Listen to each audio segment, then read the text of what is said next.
banda rito na side, mas develop yung ano niya. Ayan o. Mas develop yung zigzag niya. O, walang nagpara ay.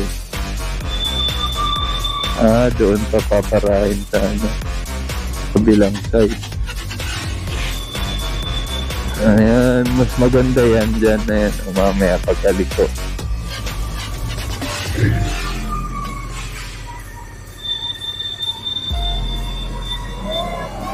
Ayan, sakto go. Quezon National Forest Park.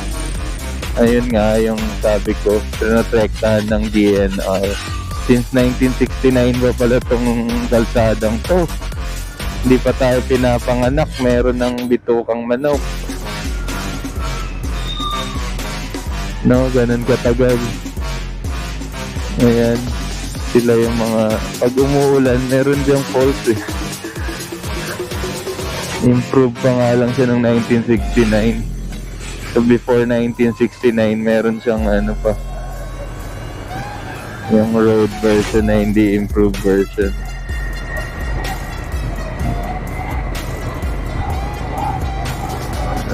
Ang ganda eh.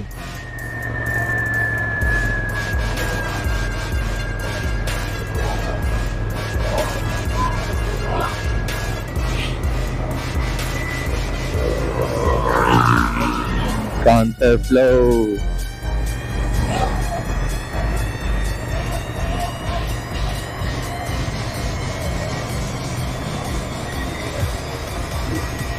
Yung mga ano natin dito, siguro sawa na sila sa bitukang manok kaya nagka-counterflow na lang sila. Ay, nayunggoy oh, for the first time ah. And congratulations, buhay na ulit yung mga ano dito, pati unggoy meron, di na nila ina-hunt. Dati kasi ina-hunting nila yung unggoy eh. Kinakain ng mga taga-Timonan. Buti ngayon pinapreserve na nila. May unggoy pa, may nakasurvive ba yan or baka dito yan nilipat lang. Kasi ubos na nga yung unggoy dito. So para siyang ano, may unggoy din siya. Ang tawag yan, para siyang Kaibiang Tunnel, no? Si Kaibiang may unggoy din. Ayan. Dito na tayo sa baba na. Ayan, nakalagay bawal overtaking. Pero yung iba nag-overtake at nagka-counterflow. Ayan na, yung new zigzag road doon. Ayan, yung kahapon dinaanan namin, lubak-lubak. Ngayon mabagal na ako, hindi na ako naghahabol ng oras eh.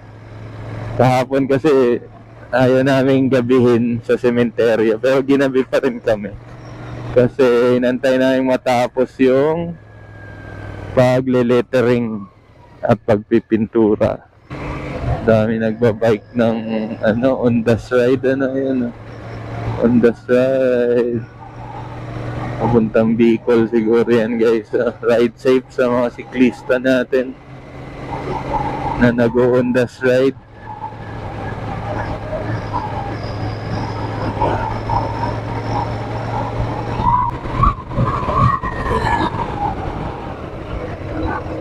Ano nga yun, hindi ko maalala yun eh. Basta magandang kalsada, kapal ng spalto. Parang UNICEF something ano, sa San Juan.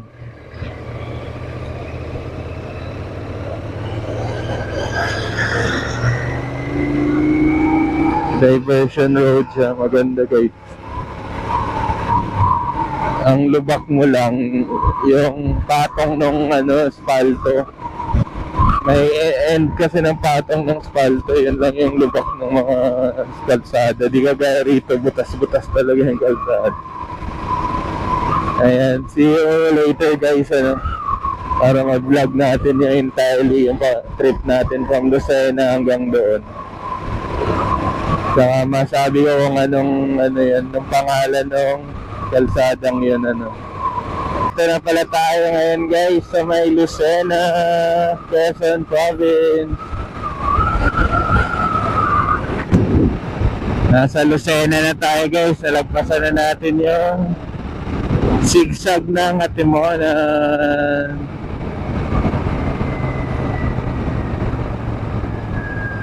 May stoplight pala rito guys. Ayan. So malapit na tayo sa kung saan tayo tumigil din kahapon dito sa Lucena. Ayan. Lapit sa terminal nila. Let's go. Ayun o, GS o. Oh, bongga. GS lang sa Kalam. Oh, GS number 1. Ay, patayo tayo ba? Pag tumayo ako, di naiwan si Mrs. Nalaglag. Lucena, may bago na silang SNR. Congrats, taga Lucena. At yung malapit sa Lucena, like Atimonan, pwede nang mag-SNR. Ayan. Grabe, ang layo ng narating ng. So dito tayo guys, para ano tayo, underpass. Underpass, bomba sa underpass.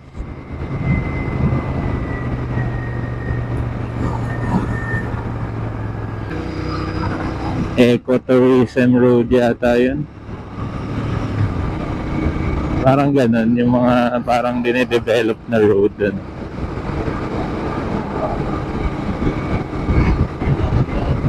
Para sa tourism or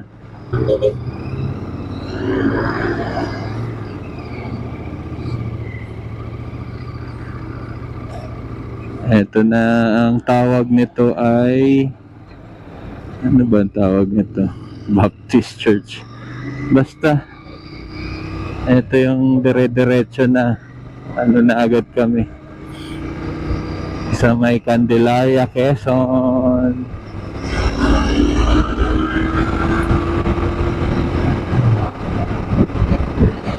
Yung may ginagawa pa palang tulay dito na yung sa unahan. Ayan, dire-diretso lang dito, pa left turn papunta yan ng Lucena City, pa right turn Candelaria din yata na highway, yung lumang mga highway. So rekta tayo guys.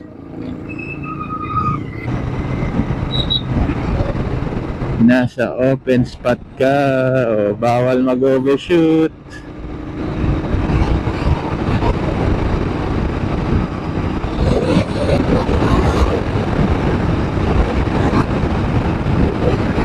Natutulog yung sakay natin guys, si OBR, kaya ginigising natin.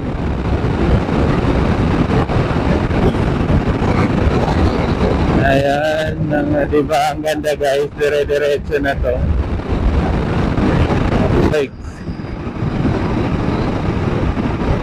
Ganda kasi dito, kung local ka rito, maganda mag-jogging, maganda mag-bike. Yun lang yung issue, yung putol na espalto. Yun lang yung problema, pero the rest, ayan, hindi ko to na video kahapon pala. Itong mga na to.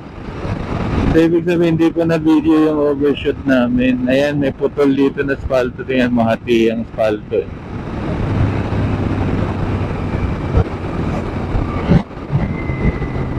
Ayan.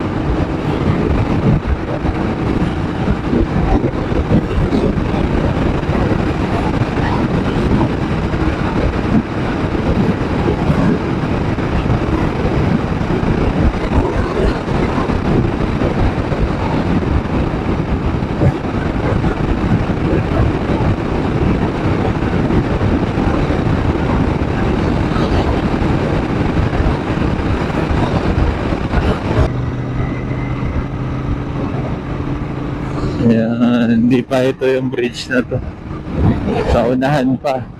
Hindi pa. So, Saan ka pa? Doon ka ba dadaan sa traffic na main road or dito? Di ba yan? Walang ka-traffic. Chill ride lang. Kahit chill ride ka lang, ang ganda din eh. Di ba? Hindi ako makaharurot eh. Kasi yung angkas ko parang inaantok pa. Dito, San Juan to area. San Juan. Kasi malapit siya sa dagat. Coastal area. Coastal road. May kalsada na to dati na semento. Talagang pinatungan ng asfalto lalong nice.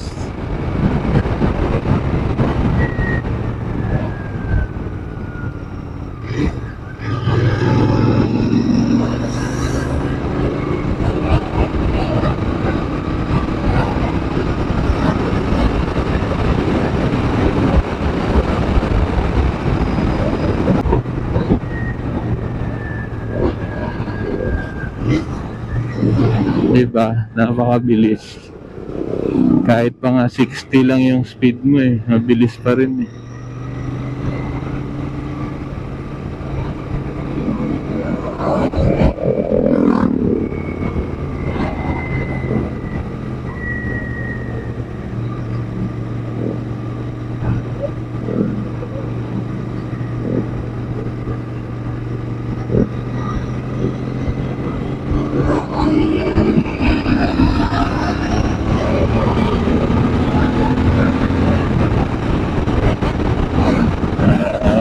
Unahan na natin tong soft drinks. Ito.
Ayan guys, ayan na yung view ulit.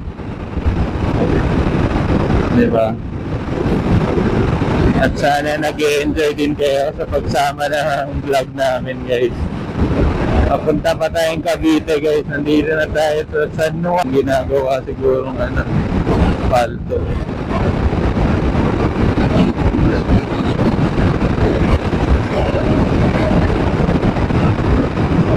Guys, well, yung gas natin nag-iingalo na. Ayan, pero yung daan natin dire-diretso pa, sobrang haba. Ayan, napakaganda. Ayan.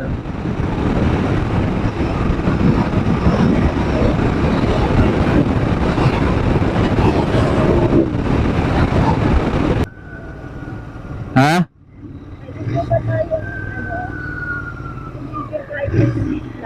Ano?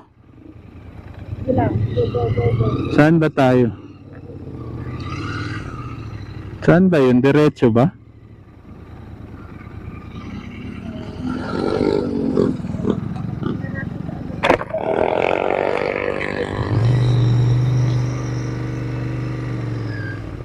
Wait lang guys. Tigil lang kami guys.